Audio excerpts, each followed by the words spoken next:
Salut les makers, CrazyDoob, petit tuto aujourd'hui pour vous apprendre à réaliser à moindre coût la signalétique des pupitres de commande de vos petits projets. Donc j'ai travaillé sur une petite furnace UV, donc un petit four UV en fait, hein, pour permettre de faire le post-traitement de mes impressions imprimées à la résine liquide. J'ai un petit pupitre en fait qui est juste ici, donc que j'ai passé au scanner, donc avec 3 petits boutons et 4 petites LED de statut. Donc il est important plutôt de le passer au scanner que de prendre une photo, quoique après je vous montrerai qu'il y a une petite solution si vous n'avez pas de scanner, puisqu'en fait quand vous allez scanner le pupitre, vous allez conserver les dimensions réelles, donc ça c'est plutôt important. Donc pareil, il faut travailler avec un logiciel qui est capable de travailler avec les dimensions réelles. Tout ce qui est Paint, etc., il faut oublier puisqu'il va vraiment travailler en pixels. Il faut savoir qu'il y a une relation entre le nombre de pixels et la taille réelle de l'image. Et par exemple ici, si j'ai 2450 pixels avec une résolution de 600 pixels par pouce, si je le ramène en millimètres, j'obtiens une dimension de mon panneau de 103 par 68,92. Donc en l'occurrence, je suis pas tout à fait vrai puisque ici l'élément est un petit peu plus grand. Ce qu'il faut, si jamais vous n'avez pas de scanner, c'est de prendre la photo et de mettre l'image vraiment au plus proche, donc vraiment en faisant un petit recadrage, tout simplement, par exemple ici. Et une fois que vous avez recadré, de mettre du coup dans le redimensionnement, donc par exemple sous Photoshop, faire image, taille de l'image, et ici modifier, mettre les dimensions millimètres. Donc ce sera adapté à votre logiciel de traitement photo habituel. Donc j'ai donc mon petit scan, donc avec les emplacements des différents éléments. Ce que je vais commencer par faire, c'est réduire mon opacité à 60%, ça peut être pas mal. Voilà, donc ce qui va me permettre de travailler avec les éléments en dessous. Éventuellement, on peut verrouiller le calque, donc en fait avec ici, hein, tout simplement. Là, le calque est verrouillé, donc vous n'y toucherez plus. On va pouvoir ajouter l'image de fond, donc moi une espèce de petite grille, un petit tapis qui passe sous un flux UV, donc voilà, quelque chose, une petite déco qui me plaisait tout simplement. Ensuite, j'ai ajouté les différents éléments, donc un petit rectangle coin arrondi, des petits cercles ici autour des boutons, voilà pour marquer les emplacements. Ensuite, j'ai ajouté à ça, là j'ai pu du coup enlever le scan qui était plus réellement nécessaire, puisque les emplacements étaient marqués, hein. J'ai pu rajouter ici les petits pictos, donc mon petit avatar avec les différents éléments liés à la sécurité, hein. Donc c'est une machine UV, donc émanation de vapeur, port de gants et de lunettes obligatoire, et puis le petit logo attention danger.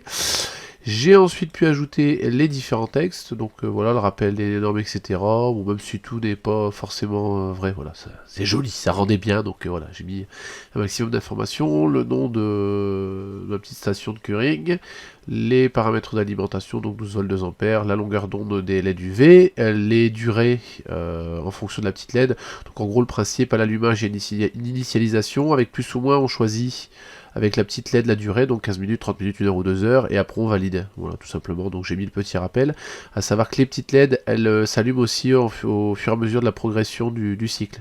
Donc pour 2 heures, tout simplement, toutes les demi-heures, il y a une LED qui s'allume, hein, etc., etc. Voilà, donc une fois que l'image est prête, on peut l'envoyer en impression papier. Donc là, du coup, on se fait fichier imprimé. Donc il faut bien faire attention de ne pas refaire d'ajustement, hein, d'être vraiment taille 100%, donc c'est-à-dire qu'il faut vraiment l'imprimer à la taille réelle. Donc une impression papier dans un premier temps pour vérifier le positionnement, on verra après, et puis une seconde impression sur le papier définitif. Donc à savoir que j'utilise un papier photo adhésif que j'ai trouvé sur eBay qui coûte pas très cher. Je crois que j'ai acheté ça en Angleterre. Adhésive photo paper. J'essaierai peut-être de mettre un petit lien dans la description. J'utilise ça pour faire quasiment toutes mes étiquettes. Ça a une bonne durée de vie. Et puis à savoir qu'en fait ce papier photo, une fois imprimé, on va le laminer donc avec du film plastification de bureau. Ça, donc là c'est un kit que j'avais acheté chez Lidl. Je crois que c'était une quinzaine d'euros avec je ne sais combien de feuilles à laminer, donc c'était vraiment pas cher du tout. Dans un premier temps, on peut imprimer le sticker sur un gabarit papier, ce qui permettra en fait de vérifier le positionnement des trous, etc.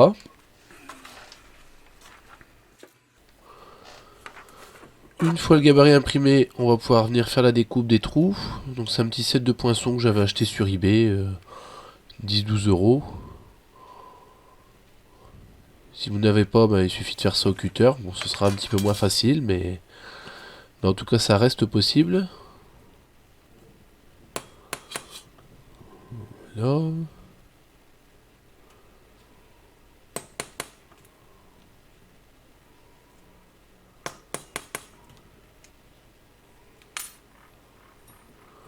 Donc une seconde taille pour les LED, plus petits.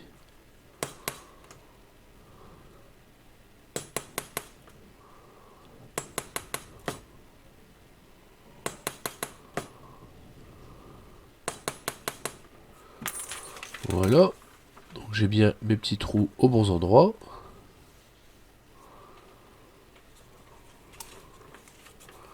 Je peux ensuite venir découper mon sticker.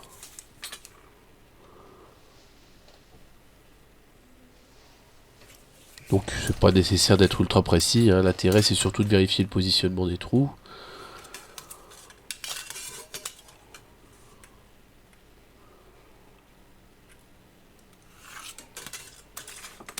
Voilà.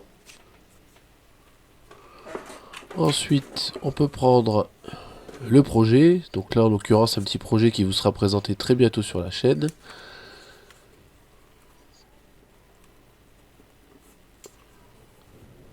Voilà, donc on vérifie, bah on voit que les trous sont positionnés au bon endroit, il n'y a pas de souci. Il y aura juste un petit ajustement à faire au niveau du contour, mais c'est parti.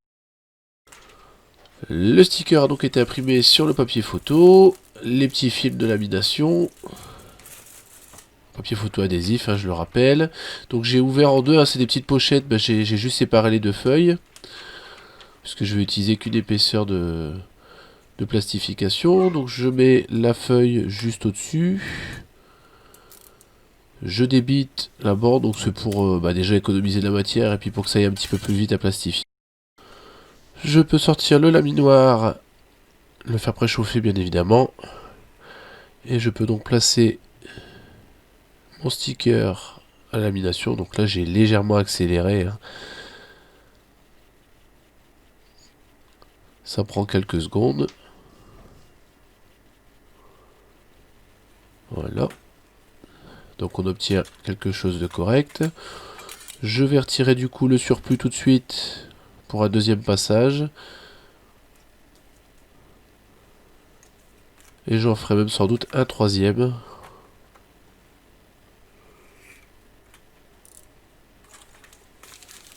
Pour être sûr que ce soit bien laminé. Je peux ensuite, comme tout à l'heure, utiliser mes deux poinçons pour venir faire ma découpe de trous. Donc là, cette fois-ci, je suis très méticuleux, hein, pour bien les centrer.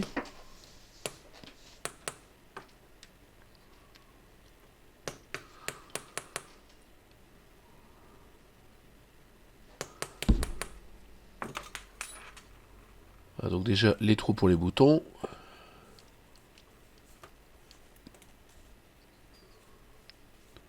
Ensuite, les trous pour les 4 LED.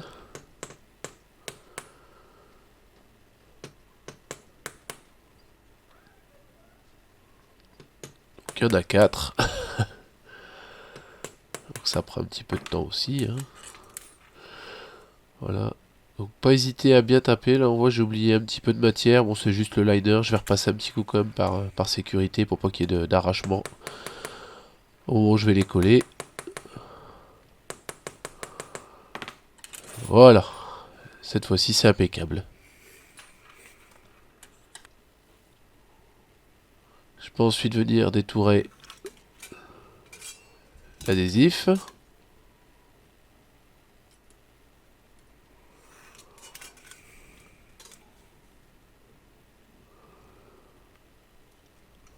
Voilà. Et donc j'ai un sticker quasi fini. Je peux ensuite venir le positionner sur le projet. Ça me permet de voir un petit peu si j'ai de la matière encore enlevée sur le contour, hein, pour bien l'ajuster. Ce qu'il faut, c'est surtout que l'adhésif ne déborde pas sur les parties arrondies, puisqu'on se doute bien ça se décollera. J'ai accéléré, hein, pareil, ça prend un petit peu de temps de faire les ajustements. Donc vraiment y aller par petites touches, hein, pour être sûr de ne pas retirer trop de matière. Voilà. C'est pas mal, on peut encore ajuster.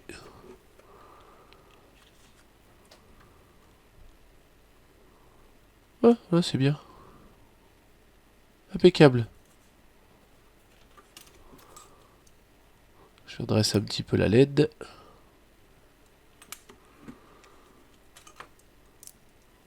Ensuite, je peux décoller délicatement délicatement le liner. Voilà. Et je viens toujours délicatement positionner l'adhésif en alignant bien et les trous et les LED ainsi que le contour. Et je viens appliquer correctement l'adhésif sur le projet. J'aime bien passer un petit coup de chaud, donc soit décapeur, soit avec un briquet, soit là avec un petit chalumeau pour bien que l'adhésif soit collé. Pareil, ça permet au liner, à la plastification qui est un peu plus rigide, de bien épouser les différents, les petits reliefs du support. Ça assure une meilleure longévité à la tenue. Et voilà le résultat. Voilà qui conclut cette vidéo de présentation sur la façon de réaliser une petite signalétique sur un panneau de contrôle d'un de vos projets. Si vous avez des questions, des commentaires, n'hésitez pas à les laisser juste en dessous de la vidéo. D'ici là, likez, partagez, rejoignez-nous sur les réseaux sociaux, parlez de nous autour de vous, et je vous dis à bientôt pour de nouvelles vidéos.